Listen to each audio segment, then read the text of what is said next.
Bienvenue sur Mot pour Mot, le podcast de la ville de Meaux. Retrouvez toutes les semaines un nouvel invité qui viendra apporter un éclairage ou une expertise autour d'un thème cher à notre ville comme la culture, l'éducation, la santé.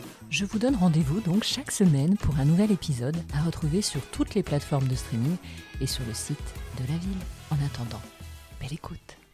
On se retrouve cette semaine en compagnie du docteur Christian Allard, maire adjoint à la santé, au sport et au développement des professions médicales. Docteur, comment est né ce projet du nouvel hôpital ? La nécessité faisait qu'il fallait faire évoluer cet hôpital, car le premier bâtiment, le grand bâtiment A qu'on voit comme une figure de proue à l'arrivée, c'est un bâtiment qui a plus de 60 ans et qui ne correspond plus en termes de sécurité, d'ergonomie en ce qui concerne les fonctionnements, à ce dont on a besoin. Donc il était totalement impossible de différer la réalisation d'une nouvelle construction. Donc ça a été décidé. Sur ce point, Jean-François Copé a été un acteur majeur au niveau du financement pour obtenir auprès de l'ARS et d'autres et du gouvernement enfin le financement durable, cette fois-ci, de l'opération. Donc là, c'est important de le souligner parce que sur des opérations de 180 millions d'euros, aujourd'hui, je peux vous dire, dans le monde hospitalier, là, il y a cet hôpital qui a été créé. Avant qu'en France, il y en ait un autre qui soit mis en chantier, il va se passer, compte tenu du contexte, beaucoup de temps, malheureusement. Et donc, ça a été encore un beau combat, avec un projet, donc une réalisation maintenant, de mon point de vue, qui sera mieux pensé, plus fonctionnel, notamment sur certains secteurs, et je pense en particulier au secteur des urgences. Ce secteur qui, dans tous les hôpitaux de France et de Navarre, a toujours posé d'énormes problèmes et continue à en poser, méritait à cette occasion qu'il soit pensé en termes de circulation, en termes de capacité, en termes de dotation de personnel, pour accompagner toute cette activité autrement qu'il n'est aujourd'hui. Et c'est d'ores et déjà le cas. Donc la population de Meaux et de ses environs devrait voir tout de suite un énorme changement. Et d'ailleurs, sur ce plan, puisqu'on évoque les urgences, il y a un an maintenant, un peu plus, c'était en novembre 2023, la ville a été à l'origine, ça fait partie de l'Action Santé aussi, de l'ouverture d'une maison médicale de garde libérale. D'accord. Pour décongestionner les urgences générales de l'hôpital, générale et pédiatrie. Et c'est un véritable succès. Cette maison médicale qui est ouverte tous les jours accueille par mois entre 1200 et 1300 consultants. Donc c'est une énorme activité. C'est une belle réussite, oui. Belle réussite, dont 60% des consultants sont des enfants. Et par là même, on a non seulement évité la décongestion générale des urgences, mais au niveau du service pédiatrie, on a transformé complètement le fonctionnement des urgences pédiatriques où, dans le service de pédiatrie, n'arrivent que les urgences lourdes, graves, qui doivent être prises en charge dans de bonnes conditions immédiatement et non pas être au milieu d'une majorité d'urgences ou de pseudo-urgences. Donc c'est une autre action municipale, là encore, vous voyez, et ces touches successives qui marchent de front, qui font qu'au cours de ces dernières années, le paysage dans ce domaine a beaucoup changé. A beaucoup évolué. Alors, demain, le directeur général de l'ARS vient visiter le nouvel hôpital. Dans quelques jours, les vœux traditionnels de l'hôpital vont se faire dans le hall d'accueil du nouvel hôpital. Donc, vous voyez, on rentre progressivement dans cet établissement avant son ouverture officielle. J'ai eu l'occasion, naturellement, de visiter à différents moments cet équipement et dont je suis, si vous voulez, pour moi, c'est une fierté, dans la mesure où il se trouve que j'ai été le président de la commission d'appel d'offres quand il s'agissait de trouver un groupe pour fédérer l'ensemble du dispositif de ce projet. Et il n'y avait pas moins de 23 candidats.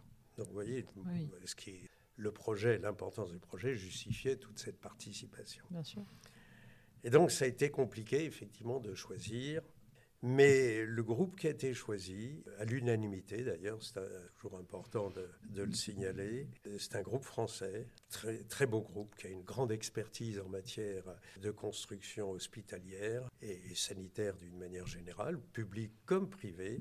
Et donc vraiment, on ne peut que se féliciter quand on voit le résultat de la qualité de cette réalisation et de se féliciter donc de ce choix.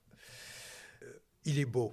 Vous voyez, il est beau parce que les choses qui sont belles, on les regarde différemment que lorsqu'elles sont peu flatteuses. Surtout quand il s'agit d'un hôpital, voilà. en donc, particulier. Voilà. Bon, à l'hôpital, on n'y va que si vraiment on a besoin d'y aller, mais il est beau, c'est une belle réalisation. Il est fonctionnel. Très fonctionnel, bien pensé.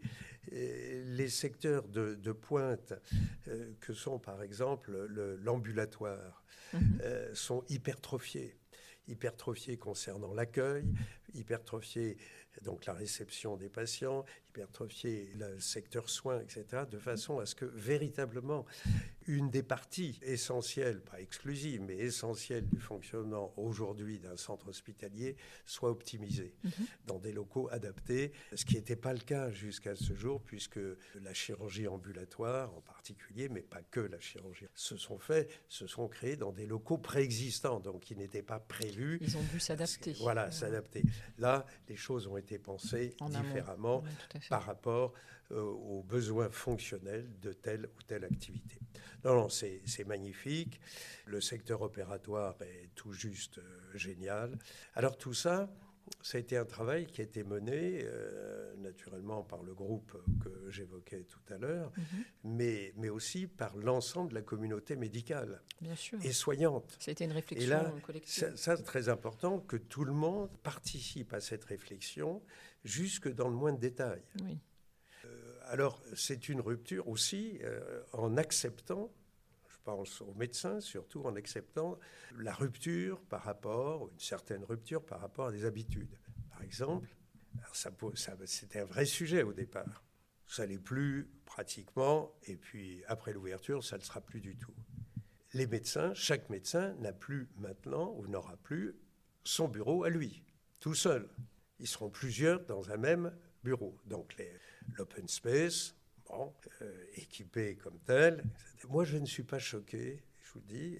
Pourtant, j'ai vécu toutes les époques nombreuses années à l'hôpital, dans des structures qui aujourd'hui paraissent archaïques, mais qui à l'époque étaient tout à fait adaptées au mode de fonctionnement. Moi, je ne suis pas choqué. Je pense que c'est une bonne chose. Ça permet aux médecins de se voir, plutôt que d'être claquemurés dans leur bureau, de se parler. Je pense que c'est un facteur favorisant des échanges, justement, constructifs. Il ne faut pas aller à contre-courant par rapport à l'évolution générale du mode de travail. Non, bien sûr. Les espaces évoluent aussi au rythme de l'évolution de la société et des échanges et des relations humaines. Oui. Donc, quand vous créez un nouvel hôpital, compte tenu de ce que ça représente comme investissement, on ne peut pas tourner le dos à ces réalités. Mais il faut avoir une vision d'avenir, véritablement, même pour les plus âgés comme moi. Alors, à quoi on va s'attendre concrètement ? Puisque là, le nouveau bâtiment principal est en construction, on va l'inaugurer très bientôt. Je crois qu'il va y avoir des ouvertures en décalé, puisque le bâtiment A qui existe actuellement va être démoli. Et donc, est-ce qu'il y a des nouveaux services dans cet hôpital, des nouvelles spécialisations qu'il n'y avait pas ? Est-ce qu'il y a une capacité d'accueil plus importante ? Alors, effectivement, la phase de construction est d'abord la première phase incontournable et ensuite... Il va y avoir des étapes. Mais après, vous avez ce qu'on appelle le déménagement. Oui. Mais le travail a déjà été très réfléchi en amont, c'est-à-dire le phasage des nouveaux éléments. Donc, on a aujourd'hui le nouvel hôpital qui est vide et qui va se remplir. Alors, il va se remplir essentiellement pas exclusivement, mais activité chirurgicale, de réanimation naturellement, car tout ceci va. Donc, ces activités sont actuellement dans le bâtiment A, ce grand le bâtiment principal quand on arrive. Quand on rentre. Voilà. Donc, voilà, vase communicant, Très bien. On va vider. L'objectif étant de vider totalement le bâtiment A. Pour pouvoir ensuite, j'imagine, Voilà. le démolir. Tout à fait. Ensuite, vous avez, à côté du nouvel hôpital, vous avez le pôle mère-enfant et le bâtiment qu'on appelle bâtiment B, qui est le bâtiment médical qui héberge actuellement la pneumologie, la cardiologie, la gastro-entérologie, la rhumatologie, la gériatrie, la neurologie. Donc tout ceci va venir dans le nouvel hôpital. Très bien. Bien. On va donc vider le bâtiment B pour le restaurer. Et ensuite, la vocation de ce bâtiment va être dédiée avant tout aux consultations. Toutes les consultations vont être rassemblées, D'accord. au lieu d'être un peu éparses dans l'établissement, ce qui est le cas actuellement, vont être rassemblées sur un site unique, ce qui entraînera ou sera à l'origine d'une logique en ce qui concerne l'accessibilité par les patients, Bien la sûr. visibilité, Oui, etc. c'est beaucoup plus Donc simple. ça va venir enrichir plus encore le dispositif général mis en place par le nouvel hôpital. Très bien. Et lorsque ça va être terminé, alors ce déménagement, c'est proche, hein, puisque ça débute en mars, ça va se faire du jour au lendemain, bien évidemment, notamment en ce qui concerne la chirurgie et la réanimation, puisque il ne s'agit pas d'arrêter les soins. Bien sûr. Naturellement, Eh oui. il s'agit qu'il y ait une continuité de la prise en charge. Donc ça va se faire, alors pas non plus s'étaler sur des semaines et des semaines. Mais il y aura une transition. Voilà, qui va se faire. transition douce, mais active. Après, donc restauration. Et puis après tout ça, donc à horizon 2 ans, Donc ça destruction nous emmène du bâtiment A. Donc ça nous emmène en 2027, c'est ça? Oui. 2027. 27-28. Destruction du bâtiment A, sur lequel, alors ça deviendra un site dédié à un nouvel équipement ou pas du tout? Alors, Le projet. c'est avant tout de l'immobilier, puisque on a considéré que ce quartier pouvait et méritait d'être étoffé Bien sûr. d'un immobilier de qualité, avec, comme ça s'imagine au jour d'aujourd'hui, des espaces verts suffisants, Oui, etc. évidemment, oui. hein. Mais ce programme immobilier va également être un plus pour le quartier, puisqu'il va y avoir des commerces de proximité. Pas de grande surface, naturellement, mais il y aura de la commerce de proximité. Il y aura un cabinet médical libéral. Il y aura une crèche. Il y aura, ça c'était mon projet depuis longtemps, qui est une salle de sport qui sera dédiée au personnel de soins de l'hôpital. C'est-à-dire qu'à l'heure du déjeuner, on puisse venir faire du sport pendant 1 heure, de l'activité physique. Oui, c'est-à-dire pendant 1 heure. dédié au personnel. Donc, voilà. Exactement. Et puis, aux patients qui sont valides, pourquoi pas. Et qui souhaitent faire du sport. Voilà. Très bien. Donc ça sera une première. Ça n'existe pas ailleurs. Mais là aussi, hein, c'est le concept sport-santé C'est ce que j'allais dire. qui se décline. On revient inévitablement à vos deux délégations Tout à qui font fait. sens. Et puis, une chose qui existe en France, mais pas très répandue, puisqu'à ma connaissance, il doit y avoir une vingtaine de structures de ce type, à savoir ce qu'on appelle un hospice hôtel ou hôtel hospitalier, hein, et qui s'adresse aux gens, aux patients, qui ne sont plus du ressort de leur hospitalisation en secteur aigu, qui ne peuvent pas tout de suite rentrer chez eux pour des raisons diverses, mais qui nécessitent encore une surveillance rapprochée, et que donc tout en face du nouvel hôpital, en face, c'est-à-dire il y a une rue et on traverse, Oui. une rue intérieure, une voie intérieure, on soit dans une structure où on est hébergé, qui soit médicalisé, c'est-à-dire qu'il y a une infirmière qui surveille les différents paramètres, voilà. Voilà, il y a Voilà. un suivi, une Et en cas de surveillance. difficulté, eh bien naturellement, la proximité immédiate bien. de l'hôpital fait qu'on peut retourner pour une prise en charge plus musclée. Voilà. Donc, c'est, vous l'avez compris, une révolution. Ah, c'est très ambitieux. Une comme projet. révolution hospitalière complète, Oui.